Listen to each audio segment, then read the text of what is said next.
Hello, welcome back to Growing with TJ. You can see we're out here in the garden. It's a beautiful spring day. The 10-day is looking amazing. We have no freezing temperatures and we do not get down in the 20s for a little bit after that from what I'm seeing on the long range forecast. So it's a great time to get my onions in the ground. I'm gonna transplant some spinach, some lettuce, do another wave of carrots, potatoes, and radishes. And I also got 2 apple trees I'm gonna plant back here along the border line. I got a Fuji and a pink lady. So I'm looking forward to finally getting some apple trees. It's gonna be kind of interesting back there how they do, but I'm gonna put them in anyways. They're 25 bucks. And I also got 2 3-year-old blueberry bushes that should produce this year a little bit. So I'm looking forward to that. They were about 30 bucks. That brings me up to 7 blueberry bushes, which is awesome. In a few years, I'll be having so many blueberries. The best time to plant them is now. Get them in the ground, they take some time, and eventually you'll have an abundance of blueberries or apples or peaches, whatever you decide to plant. So let's get into it. I'm gonna bring you along with me to do some chores in the garden and also do some transplanting and planting some apple and blueberry bushes. So right here, I'm going to put my apple trees. Probably put one here and one over here. They are semi-dwarf, and I'm going to prune them up pretty good to keep them, somewhat smaller. Then the blueberry bushes, I will probably put on the other side over here. It's going to be an experiment. I don't know how well they'll do with the sun coming here, then no sun until they hit over here. But I will get rid of a lot of these trees, branches that are hanging over to allow sun to come back here in the summer. And they'll get plenty of light, I believe. So we'll give it a shot. I am going to till it up back here, just kind of loosen it up, and then I'm going to level the soil out a good bit. I know a lot of people don't like to till. I actually love tilling. My grandpa used to do it to all his fields, and he had amazing harvest, produced a lot of food. So I am going to till it up, and we'll get ready to plant some apple trees.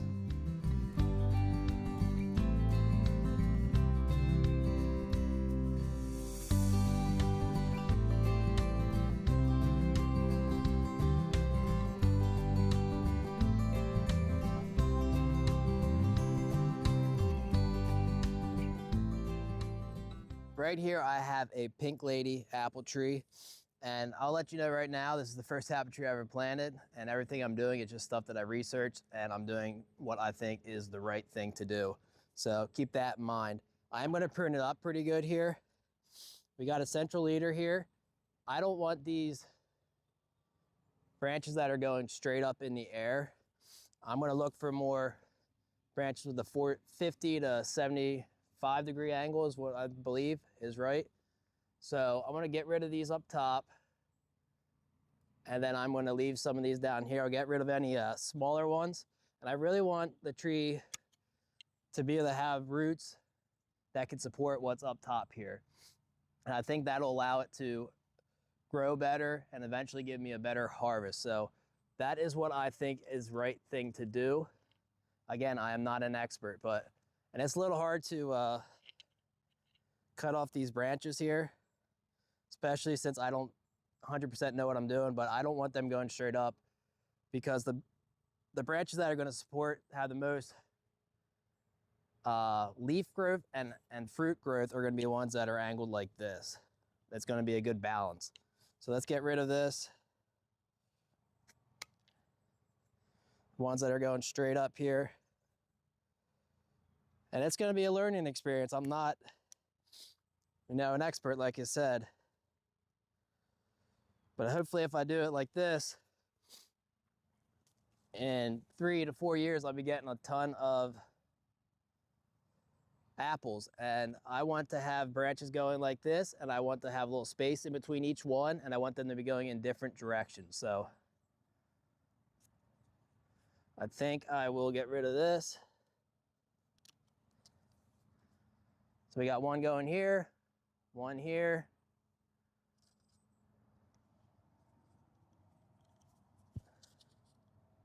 Get rid of this little smaller one.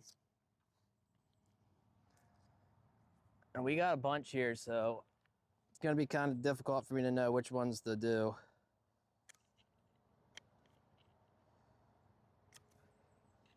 We got 1, 2, 3, 4, 5, 6, 7, so got a decent amount here. They're all going in a different direction, which is what I like. And I think I might leave it like that. Maybe I'll get rid of this one right here. So that is probably what I'm going to be looking for. These are kind of growing straight up too. I think I'll leave it like that and see how it goes. Okay, so I have a hole here about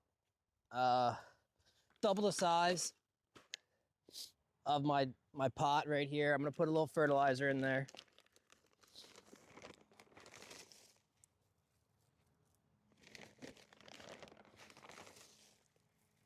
One thing I'm gonna do with this that I didn't do with my peach tree is I'm gonna use the native soil.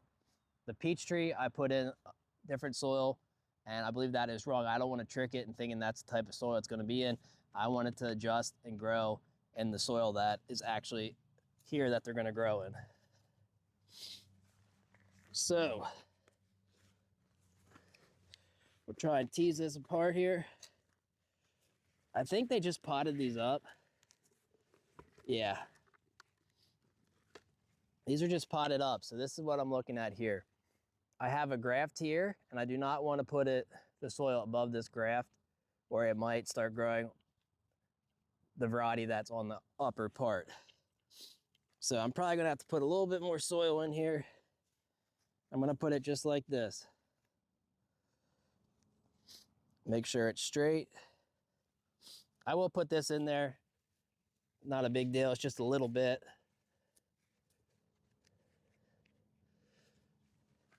Then start bringing this soil around. And I will go around here and fill up this hole that I created, and then I'll bring you back and show you what I got. All right, so there you have it. I have a Fuji apple right here, and over there, my pink lady. So we'll see how this goes. Like I said, I am far from an expert, and this is pretty much an experiment, but if I don't try it, I'll never know. So we put them back here. One thing I want to mention is for the apple trees, you do need cross-pollination. So the pink lady and the Fuji, they are good cross-pollinators. They're mid to late season. The apples will be harvested in the fall, so their blooms they bloom at the same time, so they have good cross-pollination. That is why I chose those two. So the Fuji apple and the pink lady. And we'll see how it goes, and I will keep you guys updated as time passes by. One other thing I did want to mention is I'm going to put some wire fencing around it to try and keep any rabbits from nibbling on it. Any smaller rodents would be able to get through there, but I don't really have any issues with that. I'll keep an eye on it. If that is the case, then I'll change the kind of wire fencing I have so that it would be harder for them to get there, but they can also dig. So really just to keep the rabbits out. I do have a lot of rabbits here, so they're not chewing on the bottom part there. All right, you can see this is the 3-year-old blueberry bush. They look pretty good. I did prune them up a little bit, just any dead wood I saw or anything that was crossing and anything pretty much really low on the bush. I will put both of these here I'm gonna put them about 6 feet apart, one here and one here. I had this post here from an old wash line. Ooh, that's not good. Old wash line, and I might use that to put a insect net on it after they flowered and they're starting to grow the berries to protect it from any birds or any other animals that would like to enjoy my blueberries. So I'll put these in here. One thing I will mention, I'm gonna keep it right here at the soil level. I'm not gonna go any deeper than that. I will break up the roots down here a little bit just to make sure they can grow out and take to the soil. But other than that, I'm just gonna put them in. I will put a little soil acidifier in there just because they do like acidic soil. But yeah, other than that, I'm gonna plop them in there and I'll show you what it looks like when I'm done. Got the 2 blueberry bushes in the ground. This is a Blue Jay and a Reka. They bloom about the same time, so they'd be good for cross-pollination, and they should help the yield of how many blueberries I am getting. So got them in the ground. Like I said, I'll probably use this to put a netting over them eventually. And let's move on to checking out what else is going on in the garden. So right here is where I planted the radishes, peas, and carrots. The radishes, you can see they're starting to pop up, kind of spotty germination. So I'm not sure how that's gonna go. Right here, it's really tough to see, but there is carrots finally popping up. And in the back, the peas are looking good. They sprouted up. And we should get really good growth out of these here the next 10 days. See if you can look in there, you can see the little carrots finally starting to pop up. Some of that is weeds though. And here you have the watermelon radish. I need to water this area. Let's go over here. I'm gonna plant my onions right here today.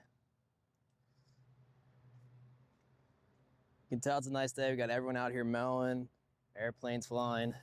We got an airport nearby. This is the lizard spinach, and they are starting to pop up. This is the lizard spinach as well that I planted indoors and transplanted, and then they're looking very good. You can transplant spinach. This is lettuce purple fusion, and this is starfighter. We had 26, 7 degrees tonight, or yesterday, and you can see the starfighter did not do well, but the purple fusion did just fine. I might replace these because I have some plants, and it might just be better for me to replace them. You can hear the airplanes flying over. This is my strawberry bed. This will be the second year, so I had the mother plants and the daughters, and they're looking pretty good. I got the straw down, fertilized them. I did thin them out quite a bit just because I wanted to make sure they had proper spacing. These on the edge I'll let kind of fall over here, and then yeah, we'll see how that goes. I probably keep these plants for 3 years. I should have saved the plants that I thinned out and plant them somewhere else, but I don't really have a spot for them. So, you know, I'll probably get to make another strawberry bed here in the next year or two. And then in 3 years, I will replace these strawberry plants. And by that point, I should have another bed. So I am putting in some broccoli and cabbage. This is the Red Acres cabbage, and this is the Imperial broccoli. So you can see here, I only have 5, 4, so 9 total plants.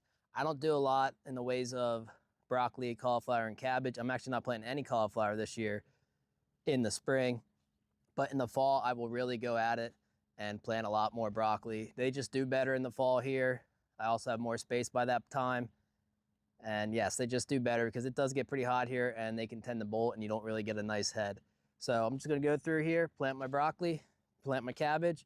I put some fertilizer in the hole and I'll put them in there. I'm gonna put a net up over these guys because they have horrible trouble with pests. And I just like to get on top of it. So let's plant some broccoli.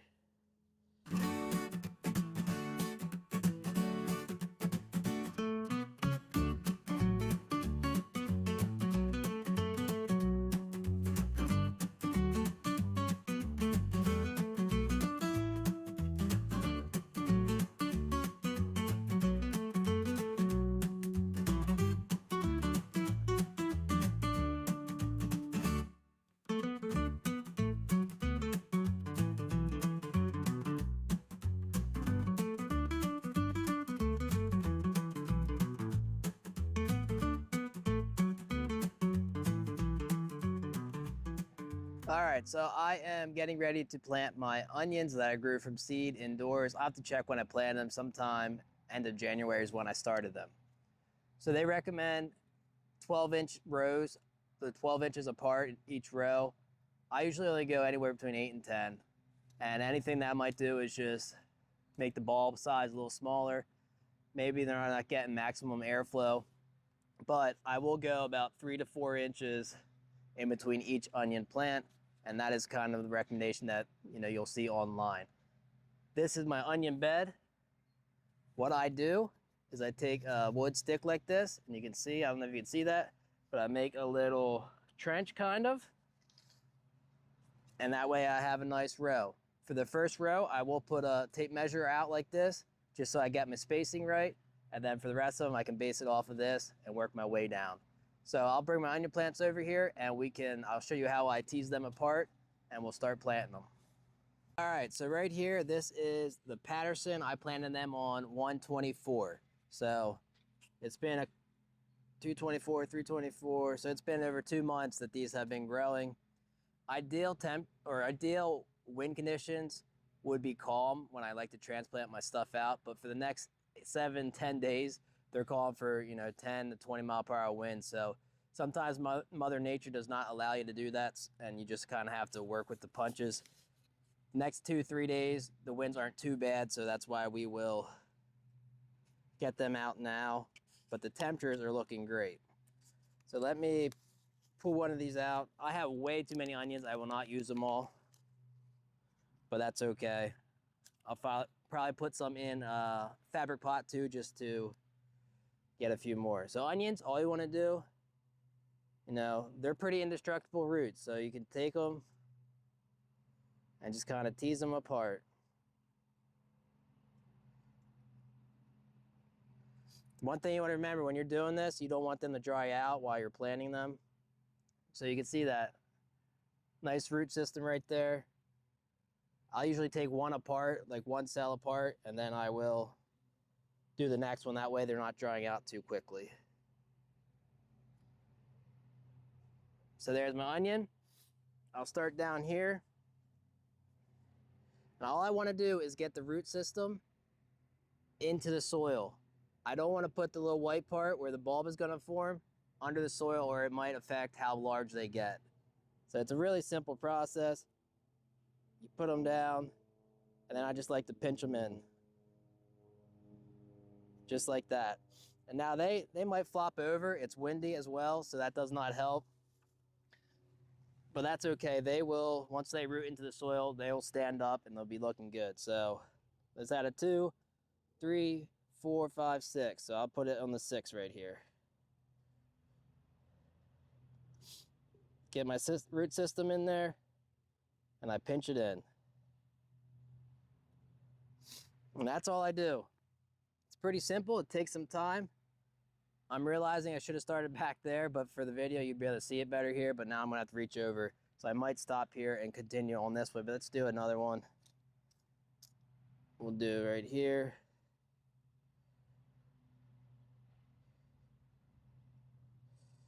And just pinch around the root.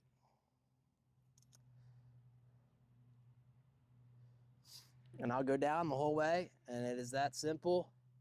Just remember, you don't want these to dry out, so you don't want to be pulling out a bunch of them, pulling them apart, and if they're going to be sitting there for a long time, that would be not good for them.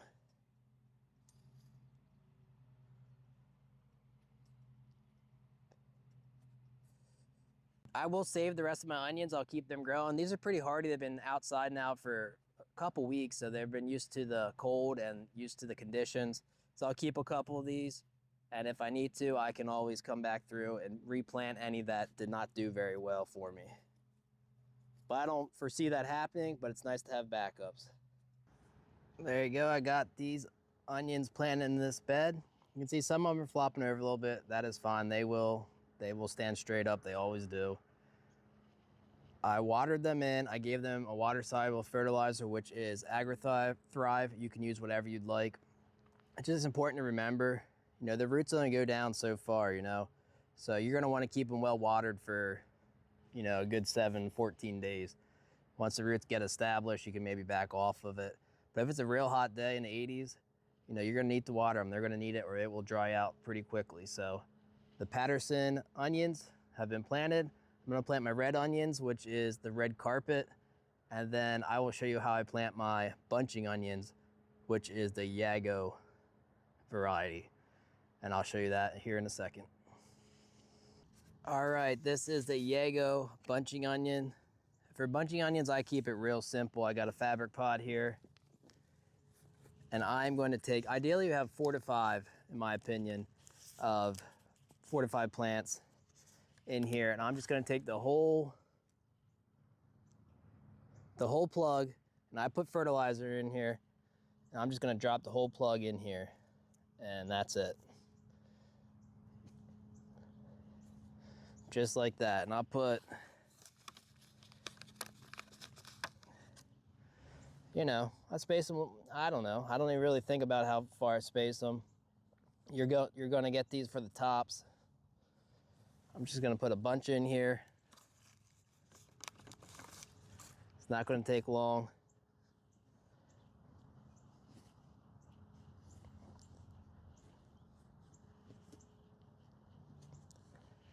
And that's it. That's all I'm gonna do with these bunching onions. And that's all I'm doing for my bunching onions. I'm not doing any more. Just a little bit of bunching onions is all I would really care for. We'll get 2 more here.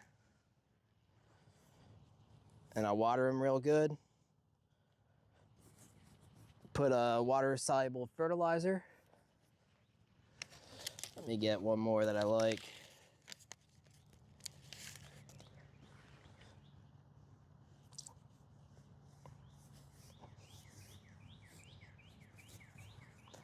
And there you go. That is all I do for my bunching onions. And they'll do just fine in this fabric pot. Now I'll water them in, and then the bunching onions are done. And like I said, this is the Yago. And they were planted on 124. So I put my tag in here. And that's all it takes. All right, guys, that is where I'm gonna wrap up today's video. Got a ton of stuff done. Got apple trees in the ground, blueberry bushes, planted my onions, the red carpet, Patterson, and the Yago bunching onion. I got the red acre cabbage in right here, the Imperial broccoli, planted another wave of carrots, did some cleanup. So we got a lot of stuff done, but there's still more to do. I'll get back to it. But at the end of the day, it's been a great time out here in the garden. I appreciate you guys watching. I hope you learned something. I hope you enjoyed the peacefulness of the garden, and I hope to see you guys soon on the next video. Thank you and have a wonderful day.